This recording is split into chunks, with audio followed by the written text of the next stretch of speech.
It is one of the most challenging things a person can go through. It's a real experience. It's painful and it takes away so much from your life. I was so happy to have made this progress, as I know you will too. You are the expert when it comes to pain. You know more about your pain than any other health professional. So we've realized how important thoughts are when it comes to our pain experience. We've realized we can make metaphors to help ourselves. Another thing that's really helped me, that I'm so excited to share with you, something that has helped me immensely. And this revelation is the idea that pain is a feeling. So for me, this is so empowering. Pain and pleasure actually share a very fine line. Just knowing that your pain is not an adequate representation of your tissue damage, this knowledge alone is enough to decrease your pain.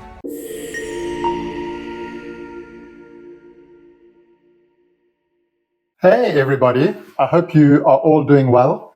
It's a Monday morning right now as I'm recording this, and I had a really good weekend. I managed to go on a really long run, which is something that I would never have been able to do before when I was at my peak of my pain period. So I've really come a long way since those days. And like I expressed to you during our last video, one of the things that has really helped me is the metaphors or these little notes that I write for myself on paper. So remember the idea that cognitions or our thinking is so important when it comes to the pain experience. So like I mentioned to you, all our thoughts actually have a biological underpinning or a biological substrate, which contributes greatly to the experience of pain.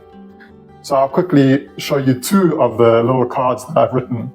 So I actually read these to myself directly before I went on my run this weekend. And it always helps so much because, you know, I'm still very much in recovery, so I still experience pain from time to time. But it's nowhere near as bad as it was in the past. And when I do experience it, these metaphors are so helpful. So this first one says, fear of pain is as important as the pain itself. Fear of pain is as important as the pain itself. And that just reminds me of the emotions involved in the pain experience. And the other two that I've written is, I'm rooted in resilience, standing steady no matter the wind. And the second one is, every movement is like a page turned in a story of recovery, strength, and growth. So when I read these metaphors, they remind me of so many different things. They remind me that movement is so beneficial for me. They use imagery of trees or natural structures that are really elegant in their own right. And it really empowers me to move without fear. So I had a really good run and I was so happy to have made this progress, as I know you will too. So I hope that you've made some metaphors, or at least challenged the way that you think, and realize how important your thinking is when it comes to pain. So what I'm going to be doing is I'm going to present you with a few different tools you can use to manage your pain. So we've realized how important thoughts are when it comes to our pain experience, and we've realized we can make metaphors to help ourselves. Another thing that's really helped me, that I'm so excited to share with you, is a revelation that I made about a couple of years ago, and something that has helped me immensely. And this revelation is the idea that pain is a feeling. So when we conceptualize pain as a feeling, as opposed to something external outside of our consciousness, this idea of pain as a feeling is incredibly empowering. And let me spend a minute or two taking you through it. So we've discussed in previous videos about how pain is not something detected in your environment. It's not an input. We don't have pain nodes or pain pathways or pain receptors. We discussed how pain is something constructed at a higher level, typically involving, well, most of the time, if not all of the time, involving your brain. And it's an output. So it's an output just like many other feelings. And if you think about it, a lot of studies have shown that when you experience pain, the exact same brain parts that light up during a pain experience also light up when people experience different emotions like anger or like sadness or even pleasurable experiences. So typically, if someone was to go into an fMRI machine and they were to experience pain and they were to experience pleasure or they were to experience anger or frustration, all of the same areas of the brain would light up during most of those experiences. So we use the same bits of brain to produce pain and to produce other pleasurable experiences. I've mentioned quite a lot here about Lorimer Moseley's work and David Butler's work in the Explain Pain books. And they illustrated a few beautiful concepts. And one of the ideas that has been illustrated strongly by studies is that pain and pleasure actually share a very fine line. So most of the parts of the brain, like I said, that are active during pain experience are also active during a pleasurable experience. Now, if we think about pain more as a feeling as opposed to anything else, it gives us a lot of really empowering insights. So let me ask you, when you think of love, what part of the body do you think about? We typically conceptualize love as relating to our heart. Anger, we typically conceptualize anger as relating to your fist. So we always think about a fist when we think about anger. And I suppose in terms of lust, you might conceptualize lust as being integrated with your genital area, I suppose, or having the analogy of genitals with the emotion of lust. But let me ask you an interesting question. When it comes to love, would you look at your heart, your physical heart, for the answers to any love problems? Would you look at your fist to the answers for any anger problems? Or would you look to your genitals for any problems or any issues with lust problems that you may have? And the answer you're probably going to give is no. We're not going to sort out our anger problems by looking at our fist or our love problems by looking at our heart.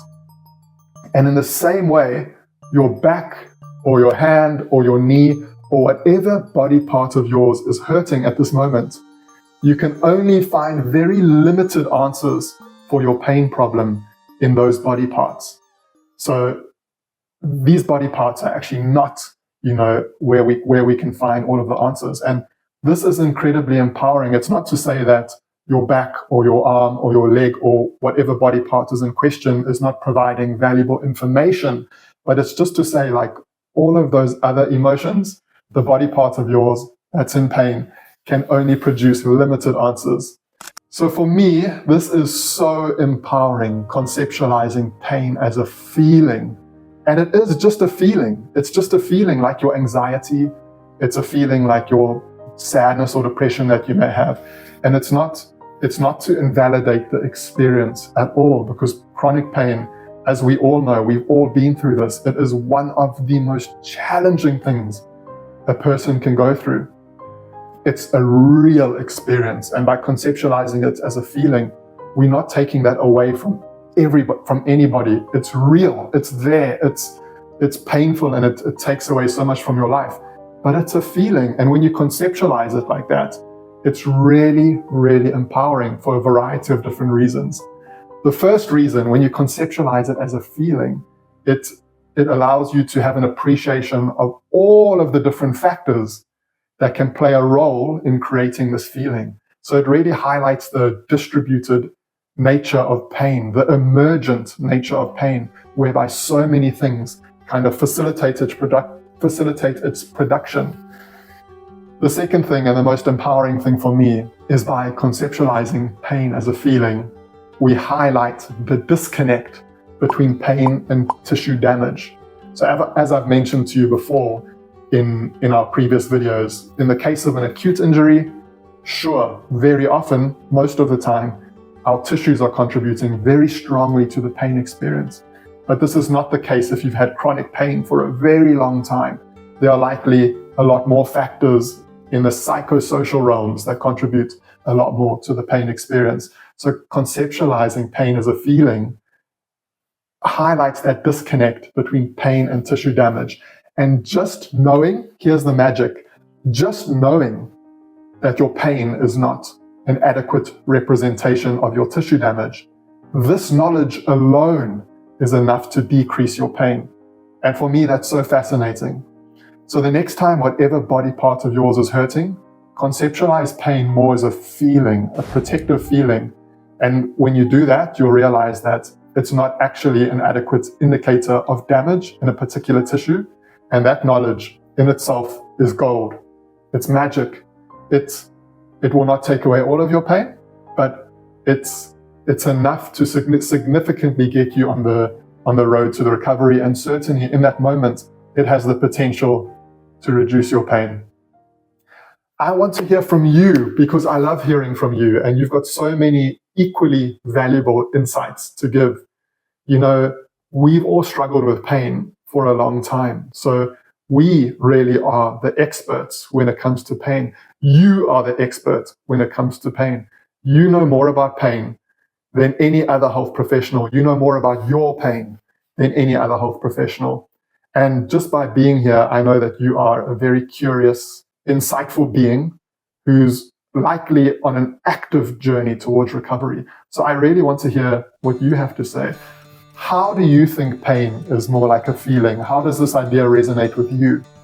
And does your pain share similarities with any other feelings of yours? Please put your thoughts into the comments, and I'm looking forward to introducing more ideas in the future for how we can manage our pain. And we are gradually going to get stronger and stronger and stronger. And I'm truly so excited to be on this journey with you. Looking forward to chatting to you guys again and hearing what you have to say. And I will speak to you soon. Cheers.